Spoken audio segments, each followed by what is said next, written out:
पहलगाम में हुए आतंकी हमले में मारे गए लोगों के लिए भावपूर्ण श्रद्धांजलि।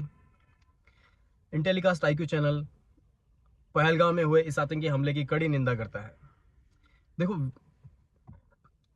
जब हम बांग्लादेश इश्यू वाले वीडियो की ड्राफ्टिंग कर रहे थे तब हमने इस तरीके के हमले की आशंका जताई थी। और कोइंसिडेंस देखिए कि जब हम इसका पार्ट 1 शूट कर रहे थे उसी दरमियान हमें ये न्यूज़ मिली कि पार्ट 1 में हमने ये बताया था कि भारत में 2024 से किस तरीके से हमले हो रहे हैं, किस तरीके से इन्फिल्ट्रेशन हो रहा है और किस तरीके से बांग्लादेश का तख्ता पलट हुआ, किस तरीके से म्यांमार का तख्ता पलट हुआ और साथ ही साथ किस तरीके से बांग्लादेश ने पाकिस्तान से हथियार खरीदे।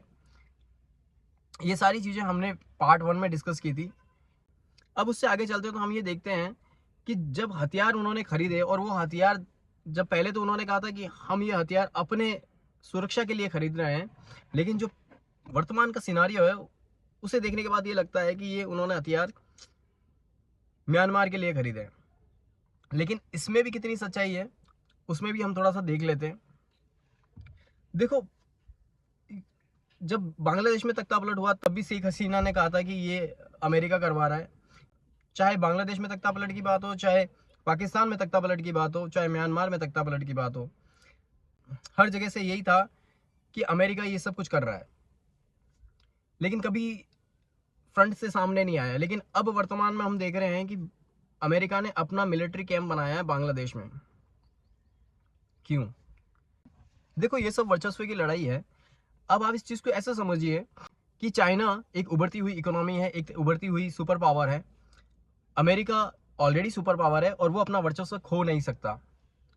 आप पहले देखेंगे कि पहले अमेरिका अफगानिस्तान में था, वहां से बाहर निकला। उसके बाद चाइना ने अपनी पकड़ बनाई, सी पैक बना के पाकिस्तान में। उसके बाद एक चाकसू बंदरगाह है बांग्लादेश का, वो उसने बनाया। उसके बाद म्यांमार में जिस तरीके से एक कॉरिडोर बना रहा है, ये कॉरिडोर वैसा ही है जैसा सी पैक है, यानी चाइना पाकिस्तान कॉरिडोर, सेम वैसा ही कॉरिडोर वो बना रहा है, चाइना म्यांमार कॉरिडोर। अब इससे ये होगा कि इसके व्यापार में उसको बहुत तेजी मिलेगी आगे, और जो एशिया के अंदर उसका दबदबा बनेगा। तो अब इस दबदबे को कम करने के लिए अमेरिका आगे आ रहा है और अमेरिका ये सब चीजें कर रहा है, ऐसा मुझे लगता है। क्योंकि जैसा मैंने आपको शुरू से बताया कि किस तरीके से भारत में इन्फिल्ट्रेशन हुआ, किस तरीके से हथियार पहुंचाए गए, पहले झड़पें हुई, ये कोई आम बातें नहीं थी।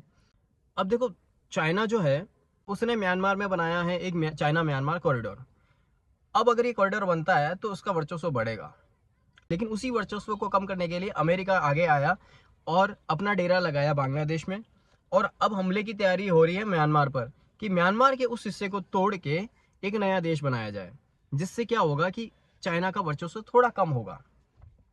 लेकिन एक बात और समझिए कि जब वर्चस्व कम होता है तो आसपास के लोग जो देश होते हैं वहां पे भी उसका इफेक्ट पड़ता है। क्योंकि एशिया कॉन्टिनेंटल की बात है तो पूरे एशिया पे इसका कहीं ना कहीं प्रभाव पड़ेगा। अब एशिया में सबसे बड़ा जो लोकतांत्रिक देश है वो है भारत। उसके अलावा जो पहले से अमेरिका का कॉम्पिटिटर रहा है वो है रशिया। तो ये भारत और रशिया की अब जो भूमिका है वो भी बहुत महत्वपूर्ण होने वाली है।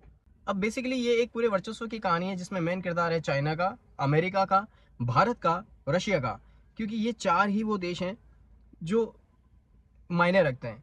अमेरिका ऑलरेडी सुपर पावर है, चाइना सुपर पावर बन रहा है, अच्छी इकोनॉमी बन रहा है, रशिया पहले से कॉम्पिटिटर रहा है यूएस का, और भारत जो है वो एक बड़ा लोकतांत्रिक देश है और उसमें व्यापार के बहुत सारे आसार हैं।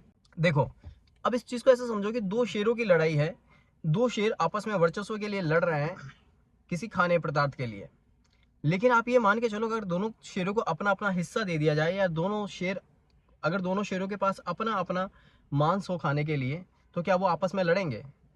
नहीं। इसी तरीके की कुछ सिचुएशन बनाई जा रही है। क्योंकि अगर आप देखो तो एक शेर है अमेरिका, दूसरा बना है चाइना। तो जब दो शेरों को अपना अपना हिस्सा बांटना होगा तो किस तरीके से बांटेंगे? इसके अंदर मुख्य किरदार निभाएगा बांग्लादेश। आपने देखा होगा कि बांग्लादेश के मोहम्मद यूनिस जो गए थे चाइना और वहाँ जाके बात करते हैं कि हम चिकन नेक को किस तरीके से अलग कर देंगे, हम सेवन सिस्टर्स को अलग कर देंगे, और एक तरीके से उकसाता है और वहाँ पे भारत के खिलाफ बयानबाजी करता है। मतलब क्या है कि एक तरीके से चाइना को प्रोवोक किया जा रहा है कि आप भी अटैक करो। अब दूसरी तरफ बांग्लादेश के सेना प्रमुख जाते हैं रशिया। रशिया भी एक इंपॉर्टेंट रोल प्ले करता है, क्योंकि वो किस तरफ से आएगा? अगर वॉर होती भी है तो किस तरफ से रशिया टैकल करेगा, किस तरीके से रशिया टैकल करेगा, वो एक इंपॉर्टेंट चीज़ है। अब एक चीज़ समझिए, अगर यूएस ने हमला कर दिया म्यांमार पर, तो जो बांग्लादेश ने हथियार खरीदे थे पाकिस्तान ने, या यूं कहे कि वो हथियार भिजवाए थे वाया पाकिस्तान अमेरिका ने, वो यूज़ होंगे भारत के खिलाफ जो चिकन नेक वाले एरिया में। दूसरा, अगर ये बात मान के चलो कि अगर बांग्लादेश उस चिकन नेक वाले एरिया पे या सेवन सिस्टर्स पे अटैक करता है और सेम टाइम पे पाकिस्तान अटैक करता है भारत पे, और उसी वक्त चाइना भी अटैक करता है, तो क्या सिचुएशन रहेगी, किस तरीके से हम टैकल करेंगे। और यूएस और उसके बाद रशिया का क्या स्टैंड रहेगा, क्योंकि रशिया अभी चाइना का अच्छा दोस्त बन रहा है, लेकिन अगेन ये पॉलिटिक्स है, यहाँ पे दोस्ती दुश्मनी कुछ नहीं होता, सिर्फ अपना फ़ायदा होता है। तो वहाँ पे ये चीज़ बहुत इंपॉर्टेंट हो जाती है, शायद इसीलिए बांग्लादेश के सेना प्रमुख गए थे रशिया। अब अब सवाल ये उठता है कि क्या पाकिस्तान भारत पे हमला करेगा। तो मैं पहले ही क्लियर कर चुका हूँ कि देखो, और मैं ये क्लियर मैं नहीं कर रहा हूँ, ये क्लियर भारत के आर्मी ऑफिसर्स के द्वारा किया गया है कि 600 एसएसजी ग्रुप के कमांडो हमारे यहाँ घुसे, इन्फिल्ट्रेशन हुआ, और जिस तरीके से गोला बारूद मिला और जिस तरीके से डीजी और स्पेशल डीजी को हटाया गया, तो ये कहीं ना कहीं ये चीज़ें प्रोवोक करने वाली है। और स्पेशली अब जब यूएस बांग्लादेश में बैठा है और उसी टाइम पे बंगाल में हिंसा हो रही है, उसी टाइम पे पहलगाम में अटैक हो रहा है, तो ये कहीं ना कहीं इंटरनल मैटर नहीं है, यहाँ पे बहुत बड़ी प्लानिंग है, और इसी प्लानिंग में एक हिस्सा है भारत। तो ये बहुत ही एक संवेदनशील चीज़ है, क्योंकि अब क्या होगा कि हमले के बाद भारत की भी प्रतिक्रिया होगी पाकिस्तान के खिलाफ, कुछ ना कुछ करेंगे।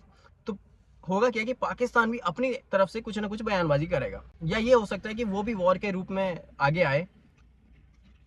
और ये वीडियो शूट करते वक्त ये हुआ भी कि क्या हुआ कि हमने जब प्रतिक्रिया दी अपनी पाकिस्तान के खिलाफ, तो हमने कहा कि हम सिंधु जल कि हमने कहा कि जो सिंधु जल समझौता है उसका जल हम रोक लेते हैं, और हम ऐसे किसी भी संधि को या ऐसे किसी भी समझौते को नहीं मानते हैं।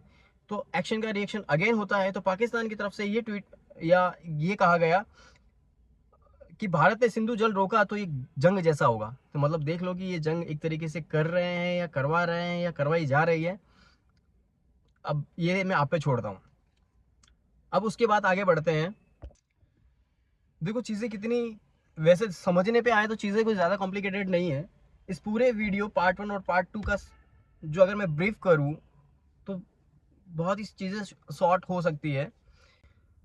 2024 के साल के 6 महीने स्टार्टिंग के, वहाँ पे 28 लोग मारे जाते हैं, 24 एनकाउंटर होते हैं। उसके बाद में डीजी और स्पेशल डीजी को हटा दिया जाता है।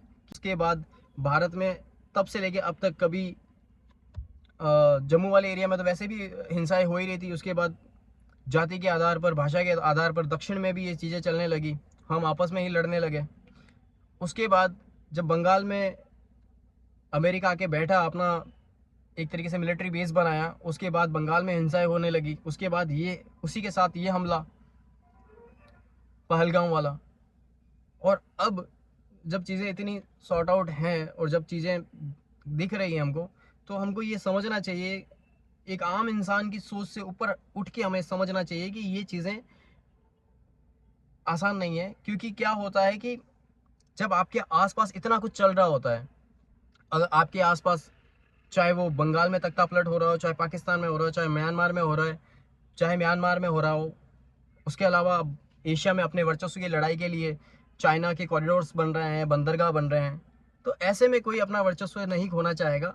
तो डेफिनेटली ये चीज़ें, अगर आपकी इंटरनल कुछ हो रही है तो वो इंटरनल कुछ भी नहीं है, ये एक प्लानिंग का पार्ट है। और इसमें मैं समझता हूँ कि आगे भारत के लिए कोई अपॉर्चुनिटी नहीं है, बहुत ही मुश्किल होने वाली है। क्योंकि अगर ऐसा कुछ वॉर होता तो ये थर्ड वर्ल्ड वॉर जैसा होगा, जिसमें अमेरिका एक तरफ होगा, भारत के ऊपर 3 तरफा हमले की आशंका सा सोच सकते हैं कि बांग्लादेश पाकिस्तान दोनों तरफ से हमला कर सकता है। अब क्योंकि अब बांग्लादेश के पास भी कैसा भी हो हथियार तो है ही है फिलहाल की डेट पे, और दूसरा अगर उसको हथियारों में कमी भी नहीं आएगी, क्योंकि अगर भारत बांग्लादेश पे भी अटैक करता है तो हो सकता है अमेरिका कह दे कि भाई हमारा मिलिट्री बेस यहाँ पर है और आप हम पे हमला कर रहे हो, तो जवाब में अमेरिका ही उल्टा हमला कर दे, तो ये भी हो सकता है।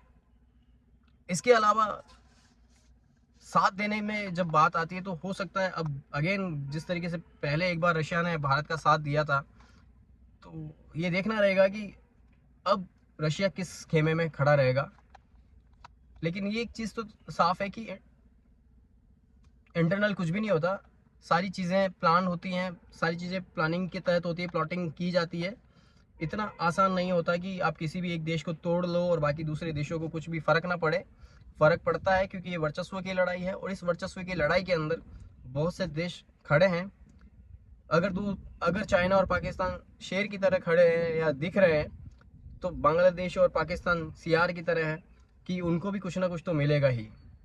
ज़्यादा नहीं तो इनके रहमो करम पे तो चल ही रहे हैं ये, अमेरिका और चाइना के रहमो करम पे, तो सिंपैथी सही। तो और आप एक बार ये खुद भी सोचिएगा कि क्या हो रहा है, और जो हो रहा है क्या वाकई में वो वैसा ही हो रहा है जैसा हम देख रहे हैं। क्योंकि हम क्या करेंगे अब, जब सीधी सी बात है, आज हमले के 2 दिन बाद हम लोग एक ही चीज़ हर जगह ट्विटर पे या एक्स पे ट्रेंड कर रही है, इंस्टाग्राम पे, कि जात नहीं पूछी धर्म पूछा। हम पहले जाति पे लड़ रहे थे, अब हम धर्म पे आ गए।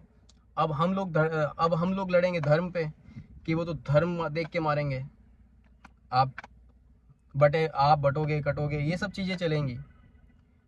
पॉलिटिक्स, इसके ऊपर भी पॉलिटिक्स होगी, इसके ऊपर बहुत सारी डिबेट होंगी। लोग एक पक्ष दूसरे पक्ष को गाली देगा, दूसरा पक्ष पहले पक्ष को गाली देगा। तो ये वाकई में बंटने की बात ये है कि हम हिंदुस्तान नहीं हो रहा है, हम हिंदुस्तान में ही बट रहे हैं, हम जाति में नहीं। हम तो जाति में तो बटे, अब हम हिंदुस्तान के अंदर धर्मों में भी बट जाएंगे अगर ये प्लॉटिंग सक्सेसफुल होती है। तो सबसे पहले हिंदुस्तानी बनो। दुख है हमें इस बात का, जो हमला हुआ है जहाँ पे ये पूछ के मारा गया कि आप किस धर्म के हो। लेकिन कभी आप ये भी तो सोचो कि वो एक वर्ड ही क्यों इम्पोर्टेंस है, वो एक वर्ड ही क्यों इम्पोर्टेंट है जो हाईलाइट किया गया, धर्म। क्यों, अगर आतंकवादियों ने मारा ही तो क्यों वो धर्म वर्ड स्पेशली यूज़ किया? क्योंकि हमने बहुत पहले एक मूवी आई थी सनी देओल की, इंडियन, उसके अंदर भी कुछ इस तरीके की प्लानिंग प्लॉटिंग थी। अगेन एक मूवी आई थी एजेंट विनोद, सैफ अली खान की, उसमें भी कुछ इस तरीके का बताया गया था।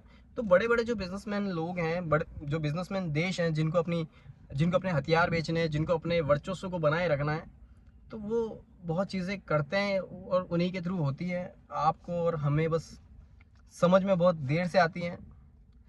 आशा करता हूँ ये वीडियो आपको अच्छी लगी होगी, ये इन्फॉर्मेशन आपको अच्छी लगी होगी। इसी के साथ हम किसी अगले वीडियो में मिलते हैं, किसी अगले केस स्टडी पे बात करते हैं, एक अच्छी इन्फॉर्मेशन आपको देंगे। तब तक के लिए धन्यवाद। जय हिंद।